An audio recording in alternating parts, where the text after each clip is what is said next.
Are we live? And direct. Welcome back. Hello, everybody.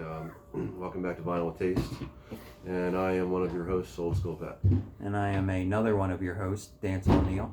And today we're going to be talking about where Neil got his name from the dancehall era. So this is a very exciting period of music, and we've pulled some of our best stuff to show you. Oh, we pulled it. Yeah, we did.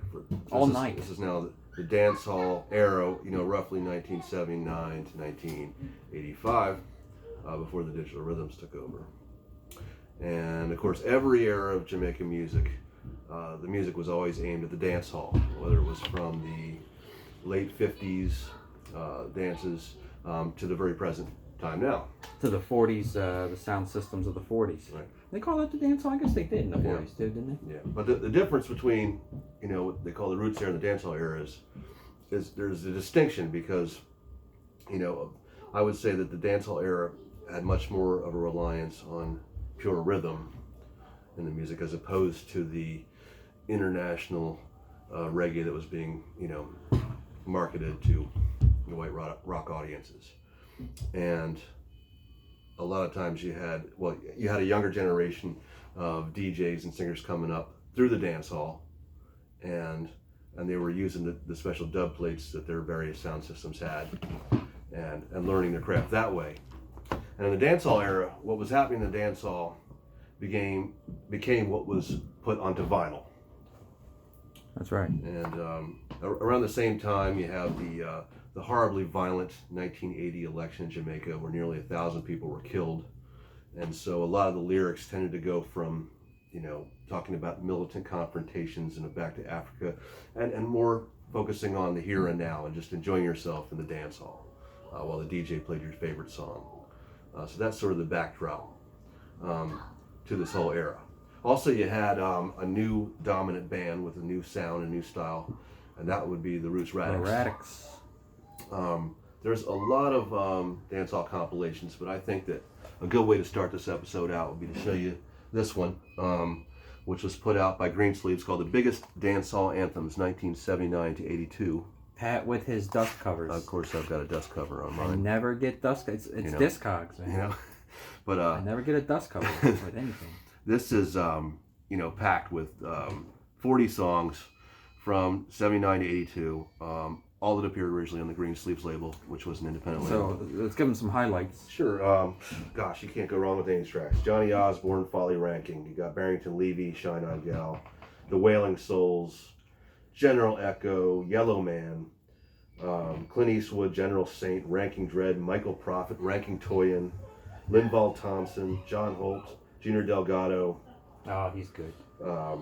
Ika Mouse, Papa Michigan and General Smiley, Nicodemus, Tony Tuff. And John Holt was big in this era too. Don Carlos, Police Tristan in a Palmer, Helicopter. Hugh Mundell. I mean, I've been playing the hell out of this in the weeks leading up to us recording this episode. I've been enjoying the music of this era. Another good compilation that you might want to buy just for an overview of the area in general. This one's called Holland Pull-Up Selector.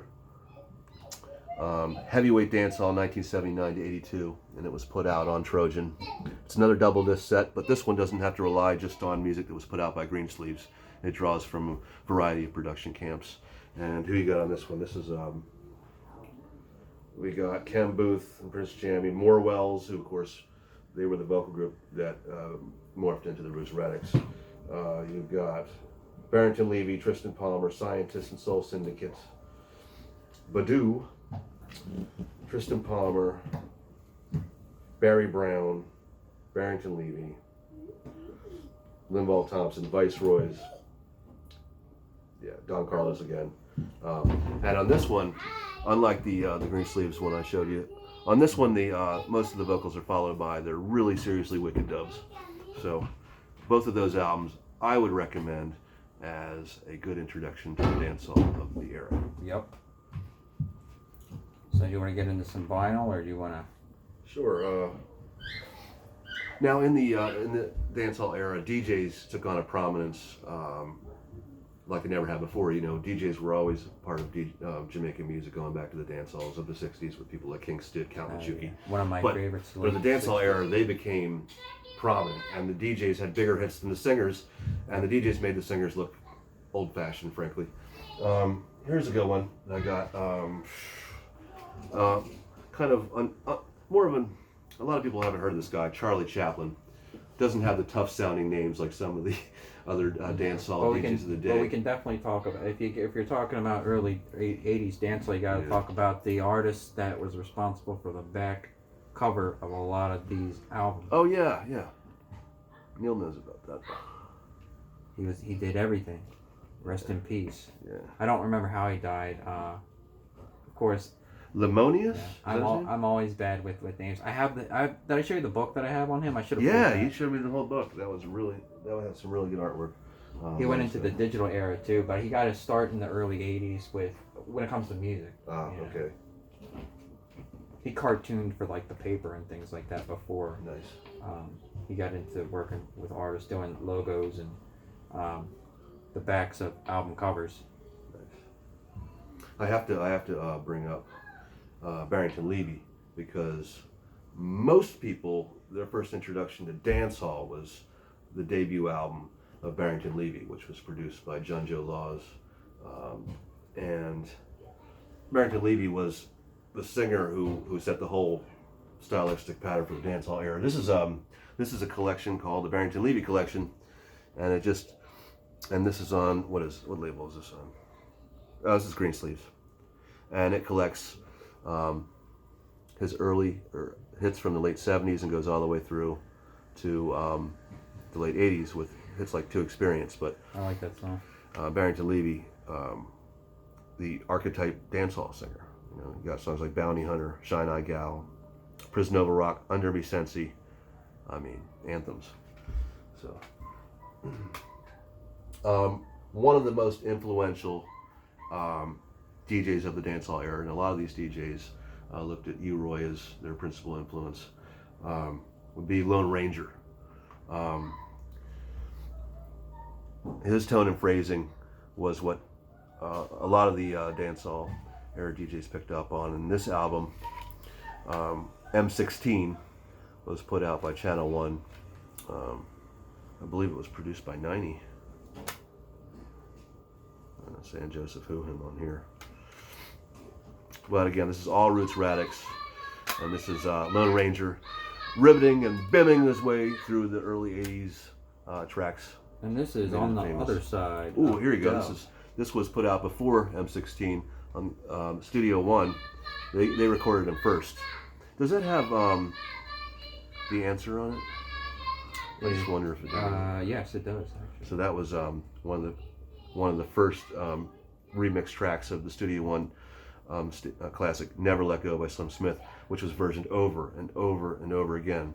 Because in the dancehall era, producers they stopped taking chances on untried rhythms, and they would use rhythms that were tested and true in the dancehall. So you'd end up with a lot of versions of Real Rock and Shankai Shek and Never Let Go and Heavenless, and and each producer would try and make his sound the freshest or the weirdest and just make their stamp on it. There was a phenomenon in the early 80s where the live dance halls that were taking place in West Kingston would be taped on cassette, and then people would play them on Jamaican buses. And those tapes made their way to England, and the tapes made their way around and became famous. And finally, Heartbeat put out a record, a live DJ dance hall. And this is a 2-record set put on one CD. Yeah. DJ Explosion in a dancehall style and Heartbeat. And it really captures the excitement of the live dancehall of the era. This is 1982. Speaking of live dancehall, of course, I should have earmarked that a little bit. Okay, here we go. Speaking of live dancehall, oh boy. This one's got Ika Mouse, Welton Irie, Brigadier Jury, Rankin Twin, Van Cleef, Kojak, Yellowman, Sister Nancy, Sassafras, Johnny Ringo, Trinity, and it's one of the best. There's Live at Aces by Yellowman. I think that was the first live dancehall album that was put out. Okay. Yeah, well, we'll get to that. Yeah. So, I mean, you can keep going, or I can get into the vinyl there. Well. Yep.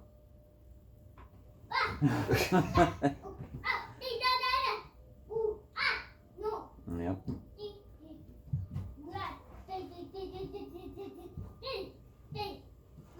Oh, let me pull this out. This is a Yellowman put out on Grave Sleeves. Zunga Zunga Zunga Zing.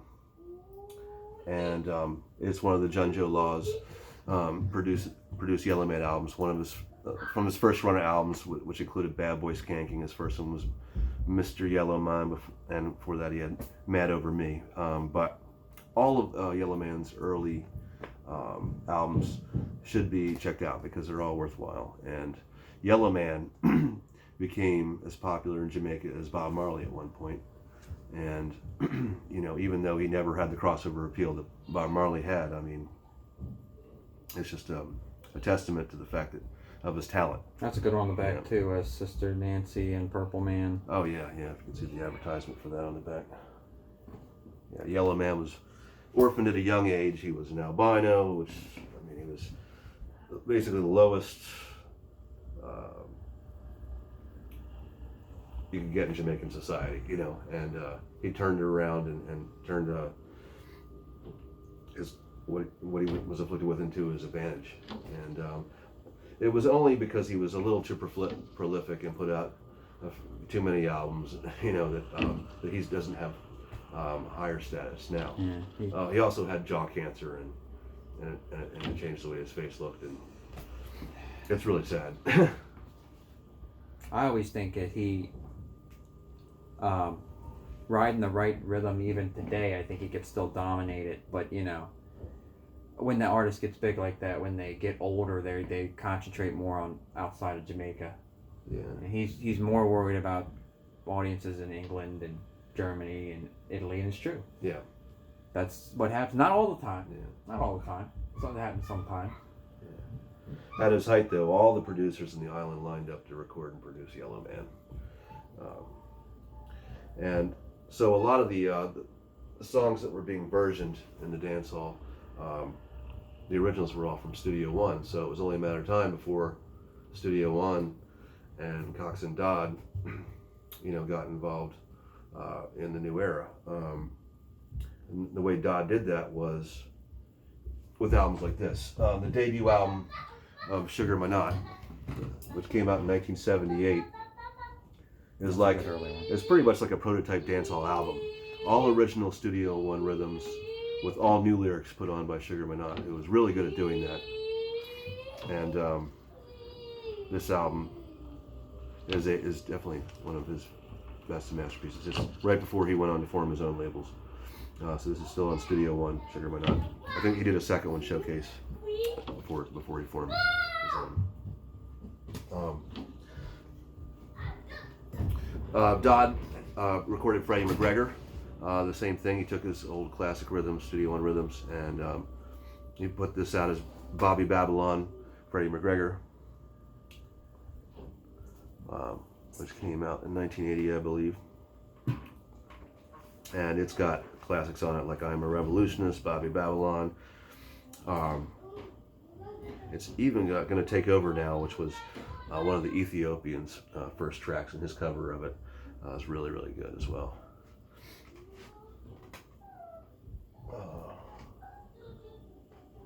Did you want to show that one? So I'm going to keep going with Studio One. Yep. Barry Brown.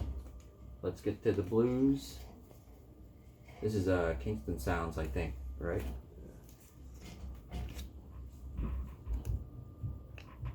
If that thing is going to focus. Nice. This is a compilation. I think it's a compilation. I don't think it came out as an album. Hi. Cool Pon Your Corner, Problems Get You Down, Lead Jaw. So early 80s. These selections. I see your one down there too. Oh yeah, so I brought my Barry Brown. This is well, we were just talking about Sugar My Knot. This is Sugar My Knot producing Barry Brown. Probably the biggest hit that Barry Brown ever had was Not So Lucky, which is on this album, which has 3 songs on each side followed by their dubs. And it was on Black Roots Production Music, which was one of Sugar My Knot's labels. 82. Yep. Johnny Osborne, who actually had a start in the 60s in Jamaica, but he moved away to Canada. When he came back, he revitalized his career, recording with Studio One on this album. Truths and Rights came out of Studio One. Here it's on Heartbeat, just like the Freddie McGregor one. And so you have Johnny Osborne putting fresh lyrics on classic Studio One rhythms. Nice. Here's Studio One Showcase Volume 1, also put out by Heartbeat, with classic songs by the Heptones, Ernest Wilson, Alton Ellis, Cornell Campbell, Johnny Osborne. These songs on here are all mixed in a 12-inch style, and this CD is completely essential, I would say. You have John Joe Laws, the dominant producer of dancehall in the early 80s, all the way up until Prince Jammy took over in, say, 84. And Laws discovered, or rather put out Eka Mouse, Wadu Dem. Oh, look, you got the vinyl. There you go. It's even better. Damn. Beginning the whole Sing J style right there. Oh, yeah. Eka Mouse was a singer. Lincoln Thompson started out, relatively normal, straight singing, and then reinvented himself. 8 foot tall. What a big guy. I saw Eka Mouse live, and it was just, I could not believe that voice came out of this guy, because he's built like a linebacker. I bet that was an interesting show. He's very flamboyant. Yeah, this is before he went totally flamboyant, I think. I don't know. I saw him when I saw him in Ocean City in the 2000s. Early 2000s? Yeah, early 2000s. That's cool. Yeah, John Joe produced the Wailing Souls, who we've talked about in previous programs. Wailing Souls, their original album for Studio One, self-titled album, was a classic. Their self-production and the album of the 70s with the Revolutionaries called Wild Suspense was a classic, and this one was a classic too. Firehouse Rock, which was the early 80s John Joe Laws production. Here it's put out by Shinachi Records, but the biggest, I guess you'd say, hit off it at the time was Kingdom Rise and Kingdom Fall, but all the songs in this album, reveal classic qualities upon repeated listenings. I recommend it. I got a really good Eka Mouse comp right there, but look where it is. I can't grab it. The phone will come tumbling down. Oh, we got yeah, plenty yeah. to talk about anyway. Yeah, that's true. That's got first 4 albums, Yeah. songs from each, a handful of songs from each of those albums. Okay. So yeah, like So Mouse, Wadu Dem Mouse, is on Peter. there, and then Yeah, the first 4 they Man cut in it the up Mouse. quarter. Oh, nice. Nice. I wanted to show you guys this. John Joe Laws being the dominant producer of the first half of the 80s, but by 1984, King Jammy, who had moved back to Jamaica by 1976, worked underneath King Tubby before doing production on his own, starting his own sound system. This is a compilation on Ross Records called King Jammy, A Man and His Music, Volume 3, Hit Style. And I'll get to the other volumes later when we go to Raga. But anyway, this one came out as Volume 3. And you're not going to get a better compilation of King Jammy produced hits from the early 80s dancehall era than this CD. We've got Blackie Huru, and Laxa Costell, and Hugh Mundell, and Junior Delgado, Junior Reed, Half Pint, Dennis Brown. It's hard to read. Johnny Osborne doing Water Pumping, again, huge hit. Coco T, Come Again. Nice. Delroy Wilson, Won't You Come Home Now. I mean, Excellent compilation. When Sugar My Knot Struck Out in His Own, leaving That's a good Studio One. Black Roots. Yeah, he. This is one of. I think this is probably his first self-production that he did. Sugar My Knot, Black Roots. And he had the cream of the cream of Jamaican musicians on this album. The hits were Hard Time Pressure and A Babylon, River Jordan, the title track Black Roots. I was just listening to this in the car on the way over here. I like that one. Excellent. And I don't know if you ever noticed that cover though, but Johnny Rotten like imitated him, the hat, the shirt, everything. Like I've seen pictures of Rotten like when he went over there with the yeah, visor, looking just like that. You know what I mean? the picture with Big Youth. He's Yeah. got the, like visor. He looks like this. That is funny. Yeah. It wasn't really all punked out. I'm sure he had to tone it down a little bit. I mean, Yeah. come on, man. Yeah. So there you have the two biggest producers of the '80s, John Joe Laws and Jammy, and you have other producers, of course, like Linval Thompson, My Knot, and Sly and Robbie, who produced this early '80s Dennis Brown album called Brown Sugar. Dennis Brown, at the height of his popularity here, doing classic tracks like Revolution, Hold On to What You Got. Right. Each of the 7 tracks followed by their dub version. This came out on Ross, or the version I have came out on Ross Records. Real authentic sound. Yes. Talking about Linval Thompson productions, Linval Thompson being somewhat of a veteran himself, being a singer in the '70s under Bunny Lee, and then forming his own productions.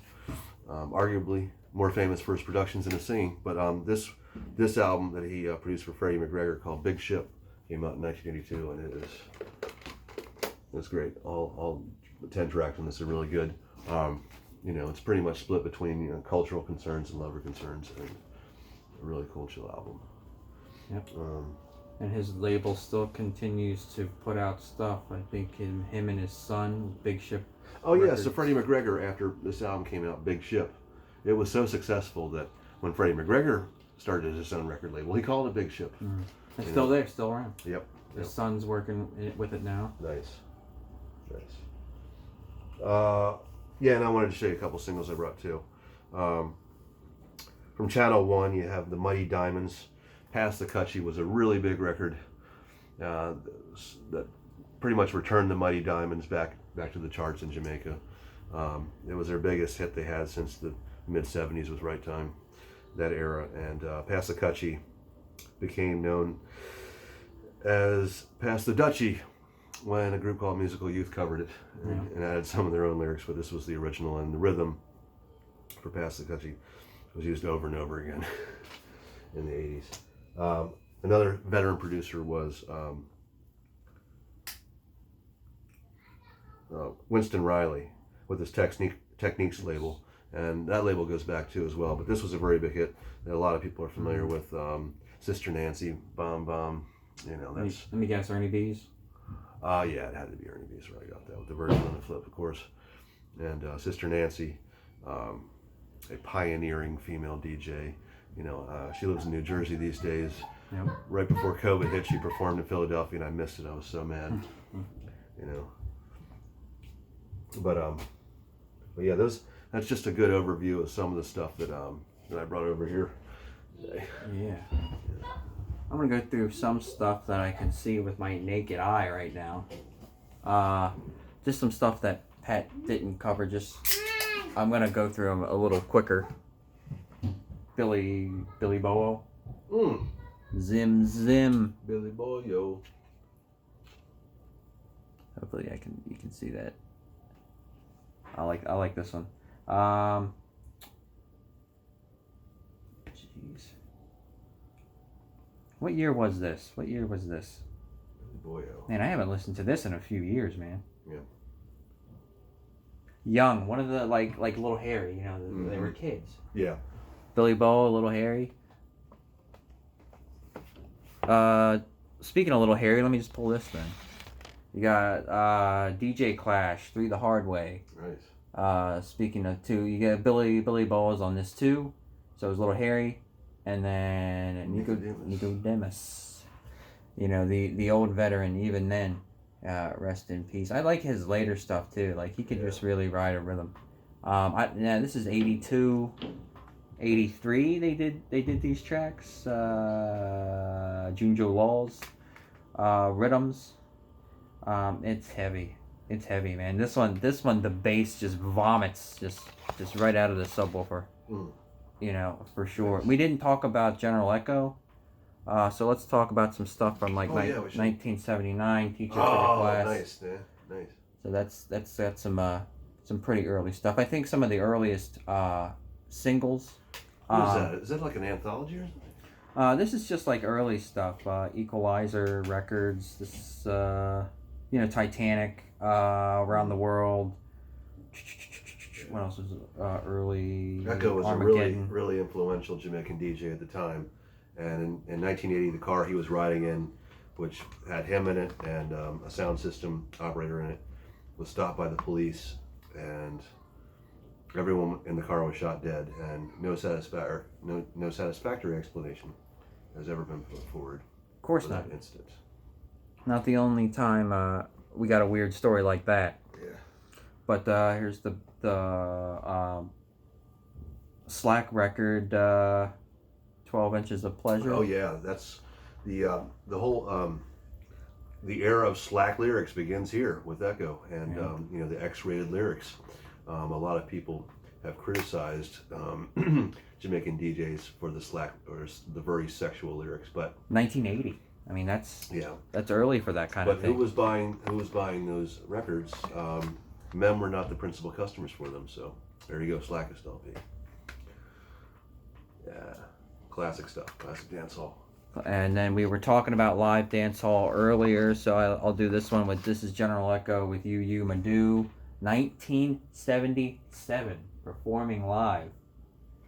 I don't know if that's right or not. I don't know how you could check that, but that's early, dude. Yeah, that is. I mean, I don't know. What's St. Catherine, Jamaica, contains explicit lyrics. Does it really? Yeah, you think? No.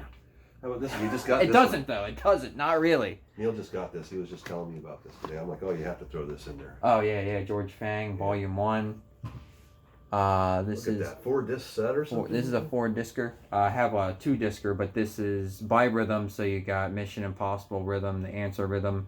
What else is really good? I haven't listened to this whole thing, and some of the rhythms I'm unfamiliar with, but some of the ones I really like. Toyin dominates Bobby Babylon rhythm, which is a money move from Barrington Levy and Frankie Paul's Tidal Wave. Nice. But, yeah. But Toyin dominates on all of them, and Walking Jewelry Store for me on it. I'm sure that you have Frankie Paul's Tidal Wave. Yeah, it's right there. Pass the Champagne. Also there. Nice. And another 4-disc set from VP. Wow. But speaking of George Fang, just because I was so glad I found this with the artwork, and I was looking for it earlier when we were talking the Skateland Live. Nice. Yeah, it was still expensive, even with it deteriorating on the top. Yeah, look at that. That's not something you see. The record is in phenomenal shape, and I love it because it's. Here's why I like live dancehall from this era. It's because when they record it live, it's right in. Yeah. Mic, rhythm on a record player or something, or cassette, right in. You're not getting a bunch of people yelling, static, anything distorted. It's rhythm, vocals, and you get a little bit of a crowd. Mm-hmm. The crowd is coming through the mic that the DJ is performing on, which is cool. I mean, so you get a nice clean live album. Yeah. And that's what people want to hear when they hear a live record. Yeah. You know what I'm saying? Yeah, a lot of them don't have the sound quality, but I'll let you hold these up to the thing. Okay, sure. This is Michigan and Smiley. Oh, okay. It's Down Pression. Oh yeah, okay. That's a classic dancehall era album. Michigan and Smiley being the combination They were a great style duo. DJs. That itself was a trend. You think about people like Shaka Demus and Pliers, Mercy Road. It all comes back to like duos like this one here. They were probably the first, I think. Yeah, because General Saint and and Clint Eastwood. yeah, they were a little bit after that. Yep. The The big hits from Michigan Smiley started with "Nice Up to Dance," which I think was versioned recently. Somebody in Jamaica just recently put that out. Really? Yeah, VP's advertising it constantly on Instagram. But it's basically a cover of that. There's a Clint Eastwood. There's a Clint Eastwood. This is just Clint Eastwood, a Slack record advertised for.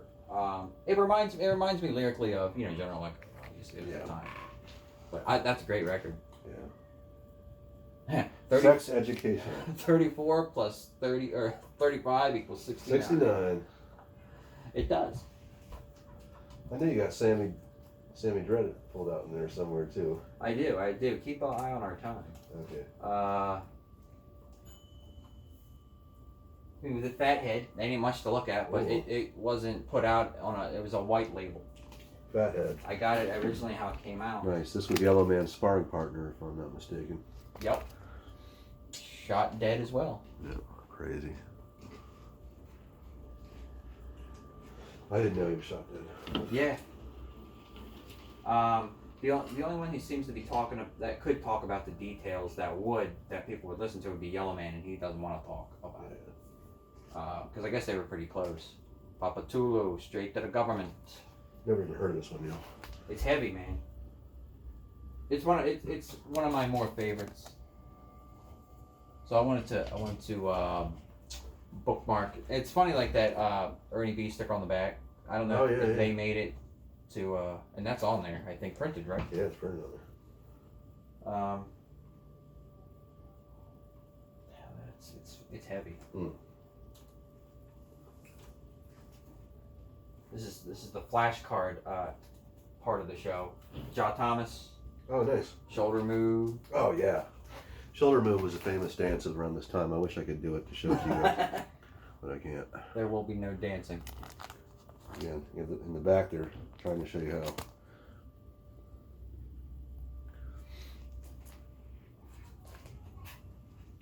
The cool and deadly, the shoulder move. Gosh, I wish I could just dance as good as Barrington Levy. Johnny Ringo. In 1978 or something. Yeah. Oh, Johnny Ringo, nice. Yeah. Pancooped. Wow. They don't call me Dancehall Neil for nothing. Vinyl with Taste is really showing you some underground vinyl today, people. And see, I like these artists better for the seen time than say like John Holt and Gregory Isaacs that were already huge and doing things on dancehall rhythms because I just feel like the more underground artists had a fresher sound. They were younger. They did. And it was newer. Yeah. I mean, I still like the other stuff too. Night Nurse is phenomenal, but this is '85. Okay. Let's do the Sammy Dread. Show that.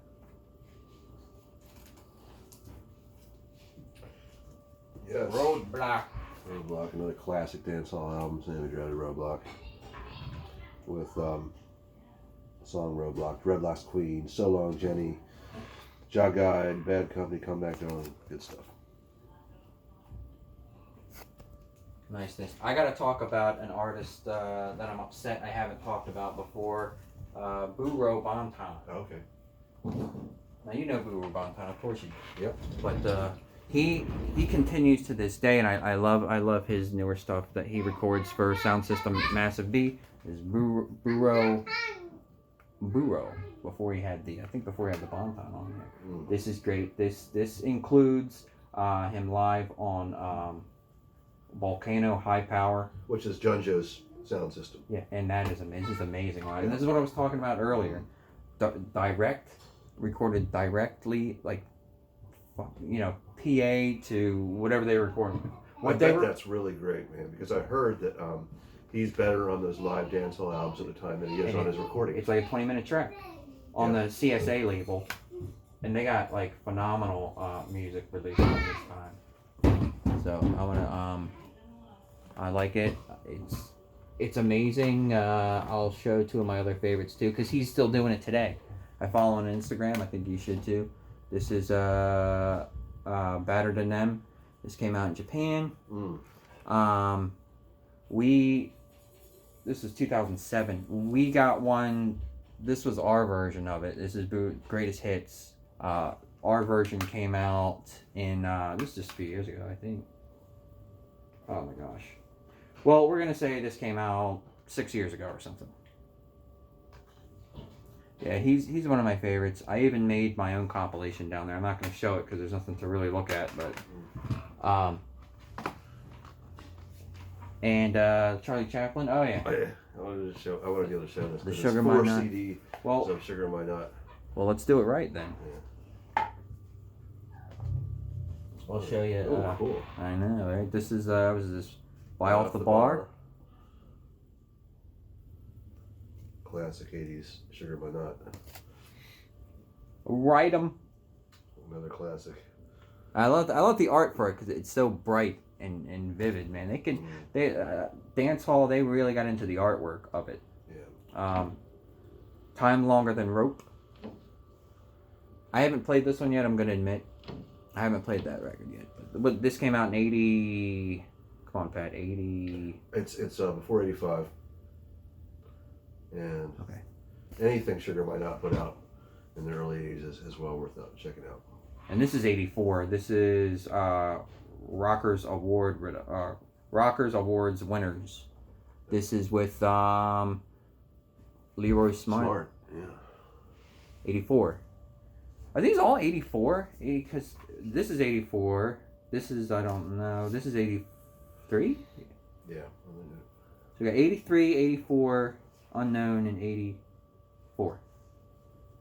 So yeah. But this box set compilation, it looks pretty new.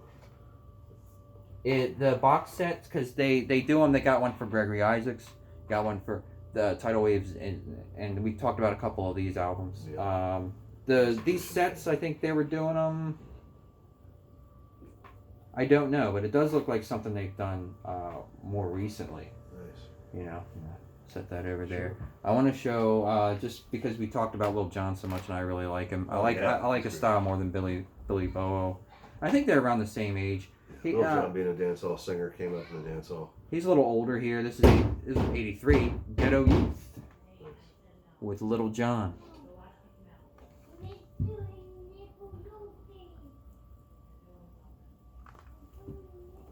Very cool.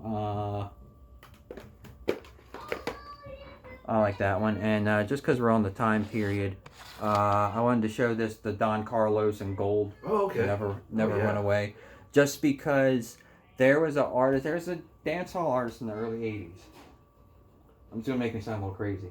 His name was Goldie. Okay. Of course, black guy called him Goldie because he had a reddish tint to his hair naturally. Like this gold does. You know? Okay, all right. And I don't know if they're the same. I don't either, but I know that Don Carlos started out in Blackie Guru. Did you know that? Yeah. With Mick Carlos. Michael Rose. Yeah. I love Michael Rose. I don't want to get too far off topic, but he's just amazing. I get anything that he would come out with now. Yeah. And I have, but I'm not going to show it because we're not talking about that. Yeah. And I think we're I think that's about it for us, I guess. Yeah, I think that this is a good place because what we want to do is come back next time, and with the whole digital raga explosion. And I know that started in 1985. 85. One of my favorite artists to start with that is going to be General Trees. Yeah.